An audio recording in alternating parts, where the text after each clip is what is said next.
Hey everybody, welcome to MiniWarGaming. Three of us are going to sit down and talk to you. We've been discussing doing our own show of some sort, and we've been working on it, the idea, what we're going to do, what we're going to cover, what we're going to talk about.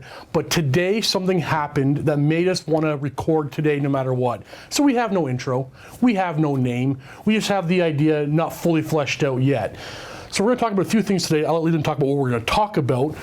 But in the comments below, if you guys can think of a name for this show and what you want us to talk about, by all means, comment below, give us your ideas and stuff like that, especially the name for the show, because we spent more time trying to think of the name of this than anything else, actually. More or less, yeah. So, you know, MiniWarGaming Quirk, MiniWarGaming Leland, and MiniWarGaming Steve. Leland, why did we start recording this show today? Age of Sigmar. Age of Sigmar. It's as simple as that. For anyone who hasn't been paying attention to the interwebs, there have been some photos that have leaked out today. Finally, after Gabo was coming for a number of weeks now. Oh, yeah. Just no rumors, no leaks. Well, plenty of rumors. All those official. All the official rumors, yeah. Nothing that was really believable, I guess. Exactly. There was a lot of red herrings being thrown out there. Yep. And it's been really hard to gauge where fantasy is going. And today we got our first good look at what's going to be happening, or at least what might be happening. We saw models today. We did. Most of you saw that already. If you haven't seen the leaks yet, if you do some Google searches, you can find the pictures. We are seeing what's most likely the models in the Age of Sigmar box set. Mm-hmm. They look really good. They do. But they do not look like anything we've had for fantasy so far. The chaos stuff is still chaosy. Yeah, but the Sigmar stuff. The Sigmar stuff is really something else. The first thought when I saw the Sigmar stuff, and I told this to you, is they almost look like proto-Space Marines. Right? They really do. So we can't show you a picture, obviously, but Google it right now. Pause this video. Google it, get the image in your head, and then come back to us. We'll wait. Done waiting. There you go. Okay. They look very much like the Sigmar stuff looks very much like Space Marines. Yeah, you look at the way the bodies are posed, you look at the armor, and just the way everything comes together with it, even the way they painted it up. They very much look like they're a little bit more Sanguinary Guard? Yeah. Sanguinary Guard or Custodes. Yeah, even that. You're absolutely right. And we're very likely going to be seeing Custodes armies based on these models. So, okay, we know now round bases are all but confirmed. Well, I guess they're confirmed now. Yeah, they're confirmed now. So round bases, they all look like 32 mil bases. Yep. It's hard to tell from the photo, but most likely. They look like Space Marines. And from that, the theories in this office have been just the cover. Okay, Leland, tell me what you think about these photos. All right. Every rumor we've had over the last year and a half, and these photographs. What do you think? Okay, well, I want to preface this with this is a completely oddball rumor. Yes. And this is not a rumor by any means. This is something that Leland kind of said. I'm like, wow, maybe? What if? If this ends up being the case, I'm going to buy a lottery ticket, I can tell you that. But it's fun. But basically, when you start putting all the pieces together, the first one is there was that rumor circulating a little while back that we were going to be seeing a Warhammer 40K in the past expansion coming out. Kind of like a 30K from Forge, but Games Workshop's to produce the miniatures. Right, We've heard that rumor. Yeah, and everyone started jumping on Horse Heresy for that one. Yeah. And that was supposed to come out back, I think, in March. Yep. Yeah, March or April. The last rumor I think that I recall was they're pushing, not pushing it was going to be this Christmas. Yeah. But so we've seen a couple of the rumored release dates come and go, and so that was the first thing that sort of sparked this wild theory. The second one is I was looking at the actual iconography on the Age of Sigmar models themselves. And, they all have that stylized lightning bolt. You've all seen that hammer. It's that Sigmar's hammer and two lightning bolts coming out. That's on their shields right now on the models. Yeah. And I mean, in the past, and somebody can correct me if I'm wrong here, but the symbol of Sigmar, wasn't that more of the... It was a twin-tailed comet. Yeah. It was always the twin-tailed comet. A comet here, two little fiery spikes coming off of it. Yeah. It's always in the twin-tailed comet. Yeah, so now we have a very different symbol going on as well. And I started thinking back to it, and the early Space Marines, the Proto-Marines... unless I'm mistaken, were referred to as the Thunder Warriors, as the early Space Marines. So now we have these things that look very Space Marine-ish. They look more low-tech than what the actual Space Marines do. We have iconography with the Thunderbolt on it. Yep. And we had these rumors circulating around. So obviously, again... So before you finish that, okay. So what actually happened was we were looking at them all together, and I'm like, wow, they do look a lot like Space Marines. I wonder if somebody saw these models and thought this is what Games Workshop was producing for $30K in their plastics. Maybe that was the mistake. Maybe. When I said that, that's when Leland started putting some weird things together in his head, and I loved it. I don't know, it's funny to think about. There's a couple other elements as well. Like the look aside, when you look at some of the text that's visible in the images that have come out, they refer to Sigmar as the God King. Yep. And that has a direct parallel to 40K, in which the Emperor is referred to as the God Emperor. Yep. So we're starting to see some crossover in terminology as well. So putting all this stuff together, could it just be that the rumor we were seeing about a 40K in the past type of thing, is this what we're seeing? Is this more the original Age of Technology or the Conquest of Terror type stuff? It's very unlikely. We saw one picture and went off on a ramble. You know Yeah. what? You're absolutely very unlikely. Very but it's fun to unlikely. think about. It's fun. Could Sigmar be the Emperor? Well, there's a couple theories on that one. I mean, the popular theory is that Sigmar was one of the lost Primarchs. Yep. That's I one of the remember that way popular back when I was a young one. But I mean, with how close to the chest GW plays everything, Yep. it could be Sigmar, or the Emperor went by the name of Sigmar on Earth.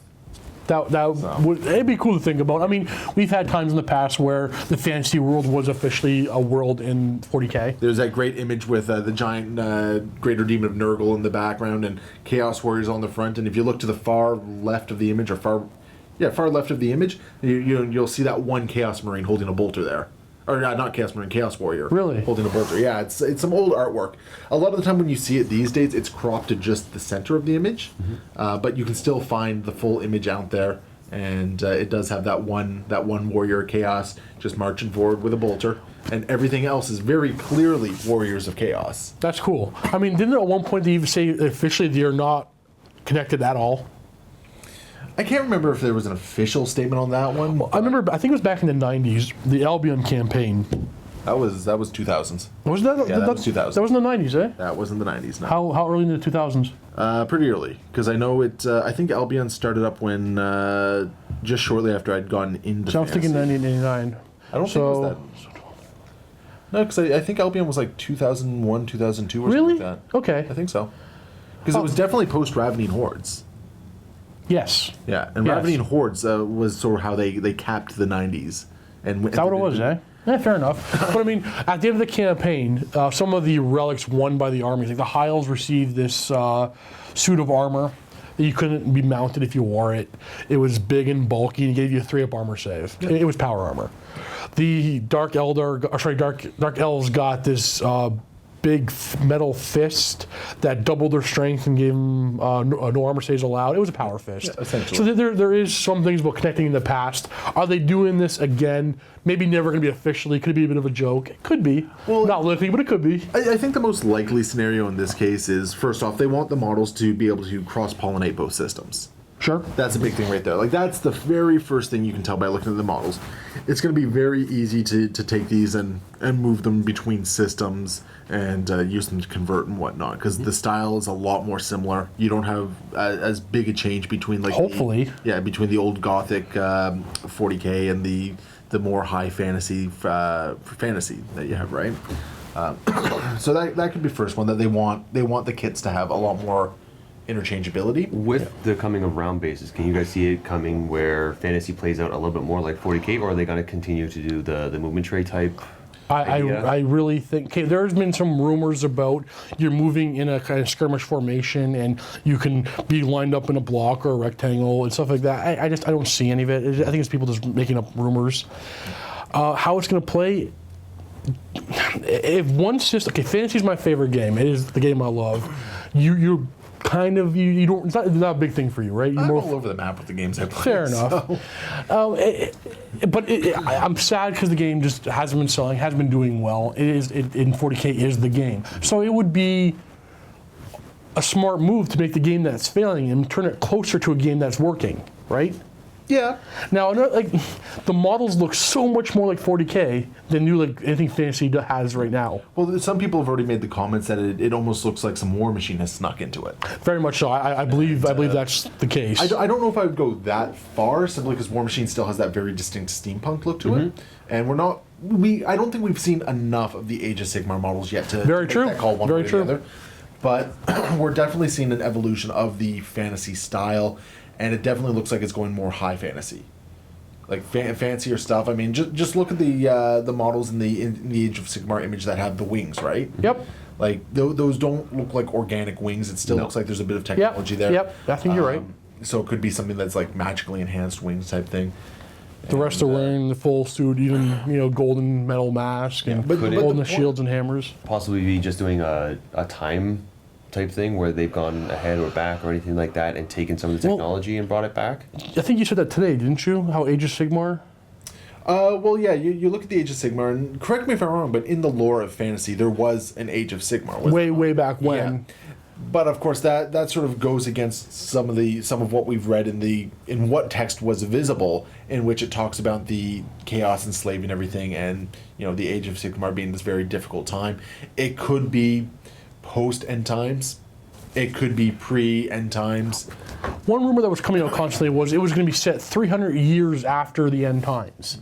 But there's nothing to confirm that. And Leland asked today, well, is this game setting before the end times? Like before the game that we play now? Before the Empire. Before the Empire. Is that what it is? Is this a pre-game? Or is this a post-game? Don't know. I don't think anybody's asked that question that I know of. It could be a pre-game. I hope not. It's probably popped up on the forum somewhere. But If it's a pre-game, it feels like playing in a scenario where you know what the outcome is. Everybody dies. Right? that's fair enough. How is it different from any other type of game? Well, I mean, the game was always set at 11 o'clock, right? Like everything, chaos was always about to take over the thing, and the champions of good are gonna come save everybody. Maybe. And then you read a lot of the fantasy lore, and it seems like the champions of good died a lot. Oh, they did. No, I did not. I don't think anybody really expected this. All of a sudden, they're going to advance the story to the point where the bad guys won. Everybody just dies. The end times was the end times. Yeah. So, but it's very exciting. Because I'm super excited. Yeah. the potential story routes that they go for this are all over the place. With the images that we've seen, it's possible that they could do some sort of a time travel thing where Sigmar. I hope not. I hope so too, but I'm saying that could be something that it does. It could be, how at the end of the story and everything like that, Sigmar was kind of given like, here's the last hope type thing. Yep. He came back. Yeah. Is this age here or this age here? He's in the gone back in timeline? time to protect John Connor. Yeah. I'd buy that miniature game too. Yeah. Just Necron player. I already played that game. So that almost sounds like it's almost taking some of the old Bubblehammer rumors and sort of putting a time travel element to it. So there's, like I said, there's a bunch of different elements that could play into it. The one that I'm thinking of just by going off that one picture and seeing the armor that the guys are wearing, the equipment that they're using, the wings. I would think it's the forward. Yeah, it looks like it's gone forward, but it doesn't look like it's gone just 300 years forward. It looks like it's gone quite a bit farther, just based on the technology that they have on them. Okay.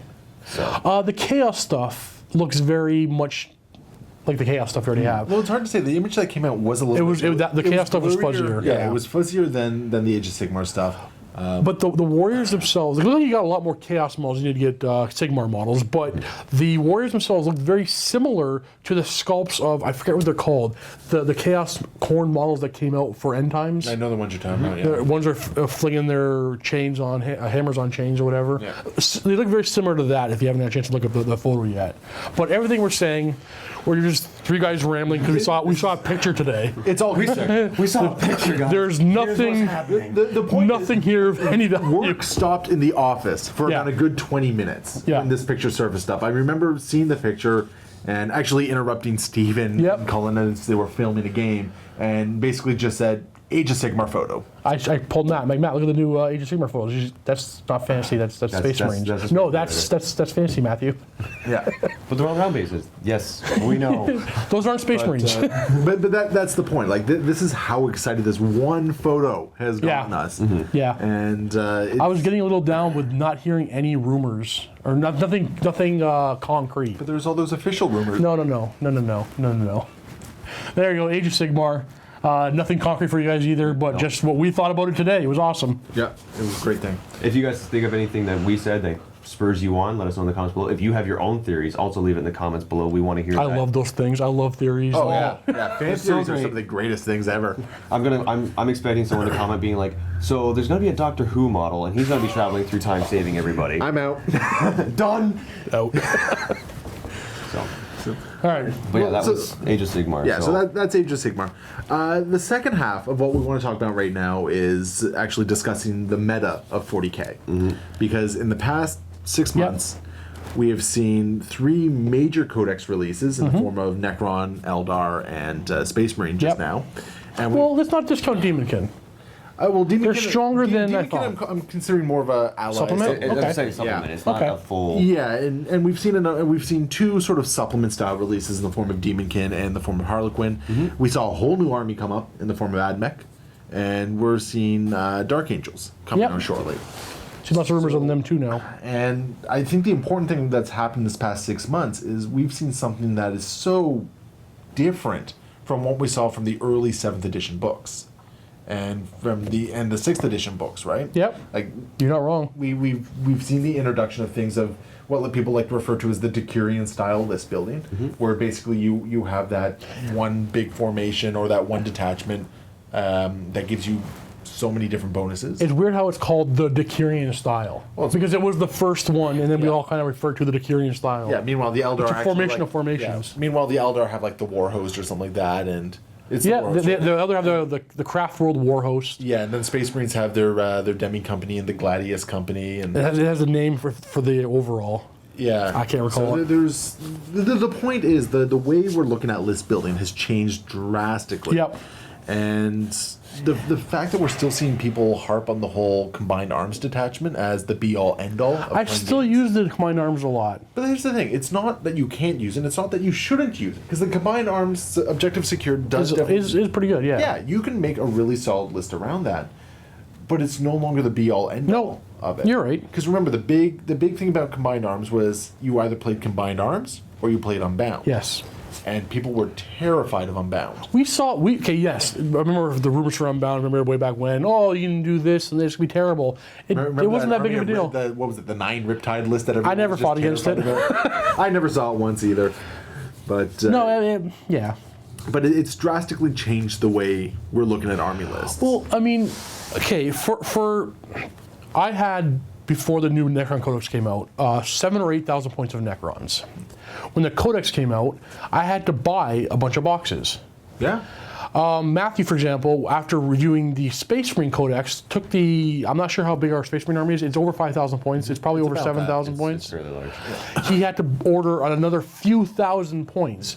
These codexes are all about really powerful things, but also about making you buy a bunch more models. But you know what? It's not necessarily a bad thing to buy all these models. Like, there's going to be a lot of players out there for Necrons and Space Marines who already have a lot of the models that they need for Sure. these things, and that's fine. That's great. Those are the collectors. Those are like the hardcore hobbyists right Yep. now. But the fact that they've made a lot of these models worthwhile in their own right, Yep. and that's a big thing. Like, unless you're talking about the Electro Priests. Oh, we're not. No. But that's the thing. Like, Oh, so bad. A lot of these units that used to be generally thought of as worthless, subpar, or non-optimal, or anything like that. A lot of them have been improved to the point where taking them isn't necessarily shooting yourself in the foot. Sure.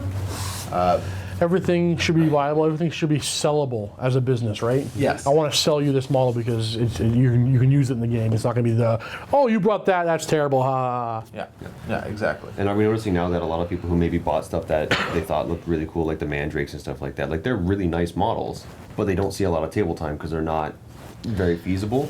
With all the new supplements and stuff like that, are you noticing in the games that you guys are playing? I haven't been playing that much, but have you noticed that a lot of models that you didn't commonly see? Two Blades.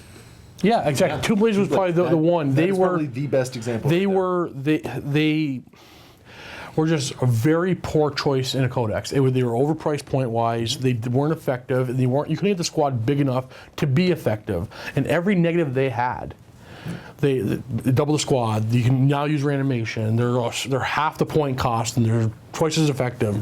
They took this thing that sold nothing and sold a bunch. They were out of stock they were the sold day out for of. like 2 months. Well, actually, a couple of days ago, Matt tried to order some, I think it was rhinos. I forgot what it was. Oh, whirlwinds. Whirlwinds were out of stock because of the new formation, or not formation, new squadron rules. The squadron rules, yeah. Being able to bring 3 of them gives them shred and pinning. Yeah. People were buying them up.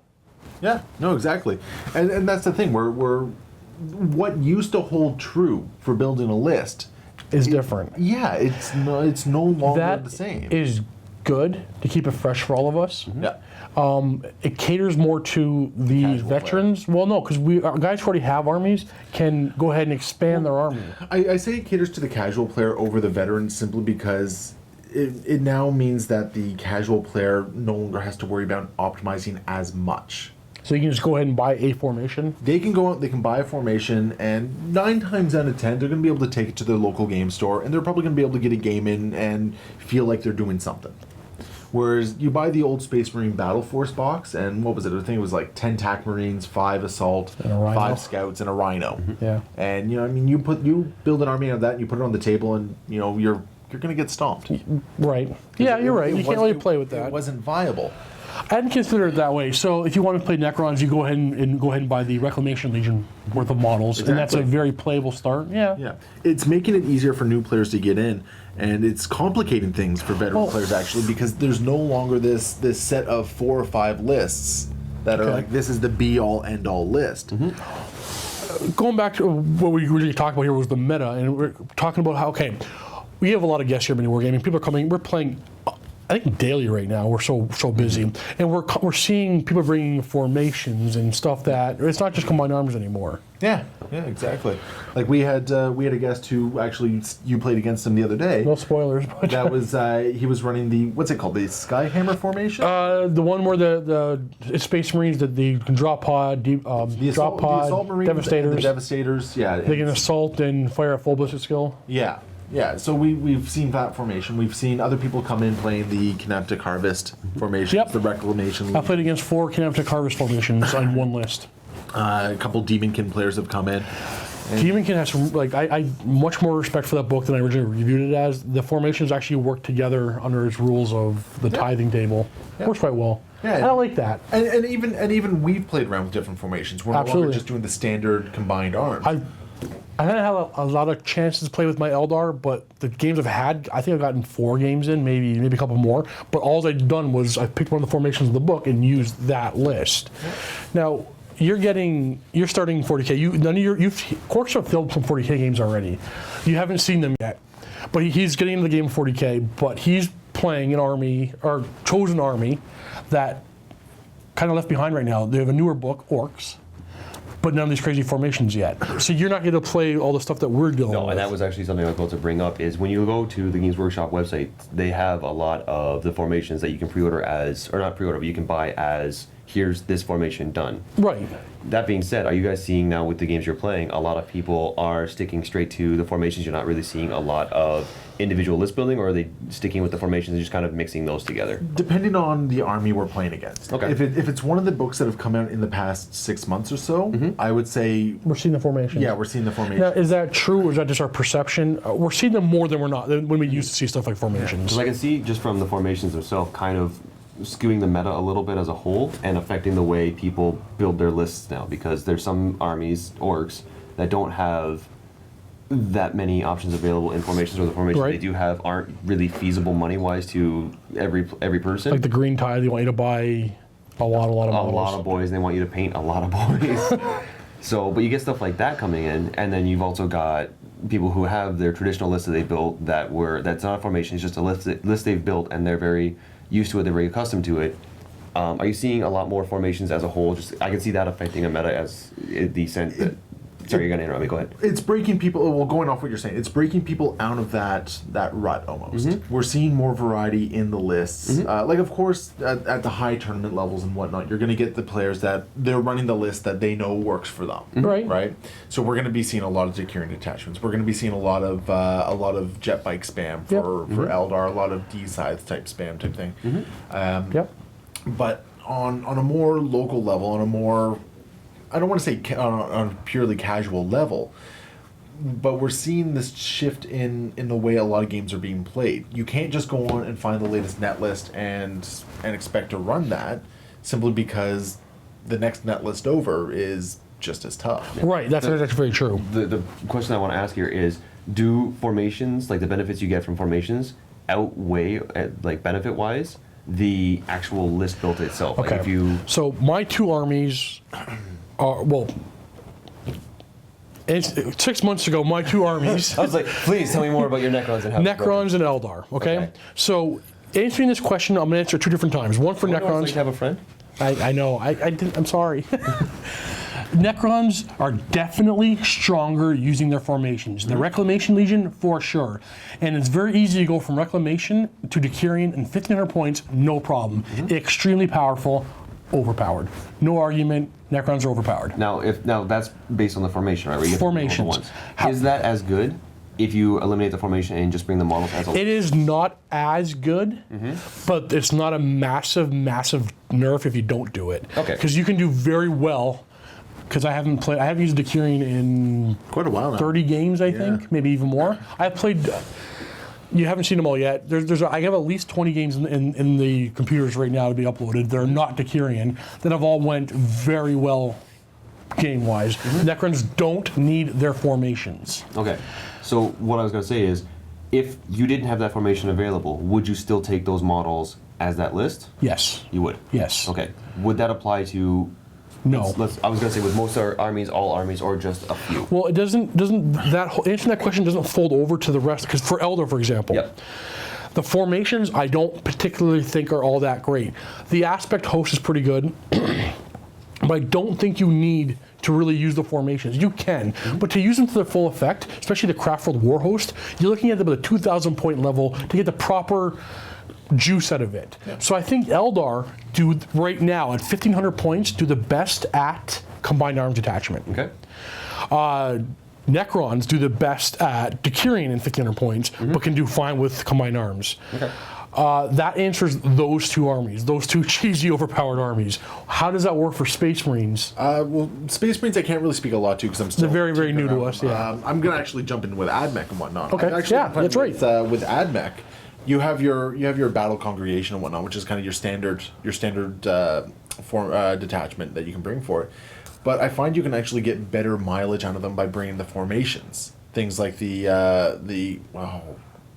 a cohort in there. There's the Castellan cohort or something like that, or where it's 2 units of Castellan or 2 Castellan maniples with a data smith, 2 data smiths, or 1 data smith each, and the Dominus. And you take that and you ally it into something else, and it creates a very different dynamic for almost any army. Sure. Like I've run that with Grey Knights, for instance. What and, about the tax? Is there a tax for you in your formations? the Dominus would be the tax? Is it a tax worth paying for your bonuses? Because the Necron tax, it's not even a tax. You're okay with in it. the case of that particular formation, I would say the tax is worth it, because if I'm remembering it correctly, this formation, for every Datasmith or Dominus you have in the unit, you can choose to fire at a different target. So it's worthwhile for you. So it's worthwhile. Okay. But that's the thing. Like, everything we used to know about playing 40k, about list building in 40k from 5th edition, 6th edition, it was always you always built your HQ, your 2 troops.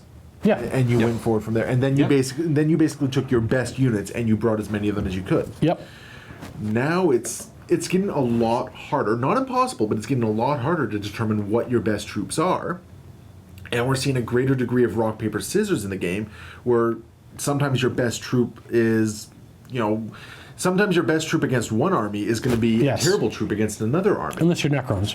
So, yeah, unless you're Necrons. But what it's meaning is that it almost seems to be encouraging list building that is a little bit more flexible in the way games are played. And then you couple this with Maelstrom missions, and you just start to see that pronounced a lot more. Like taking that single giant Death Star unit worth 1,000 points. Yep. In a Maelstrom mission, it's very easy to lose that game. Absolutely. Like, sure, it's going to make a unit disappear every turn, but you're not going to be getting the objective. Death Stars, I wish we had time to go into that, because I don't know if they're a thing anymore. I think they are still a thing, but I don't. Are they think winning they're- you games? I don't play Death Stars all that often.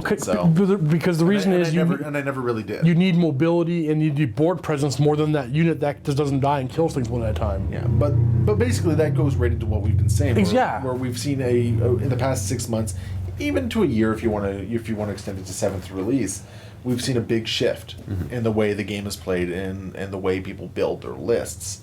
And it's affected every local meta differently. It's affected the tournament meta differently. I mean, the fact that you see the tournament organizers scrambling over trying to figure out what to allow, what not to allow, where to restrict things and whatnot. That just How do you think they're going to deal with that with the formations? I know a lot of places, like a lot of local stores, are excluding Securian detachments. That's perfectly acceptable. They're But where do you not draw allowed the at all. line? If you start saying this formation is not allowed, like is that what the new rules are going to be like? Well, this formation is not allowed. This one is. Here's the thing: could they say no formations?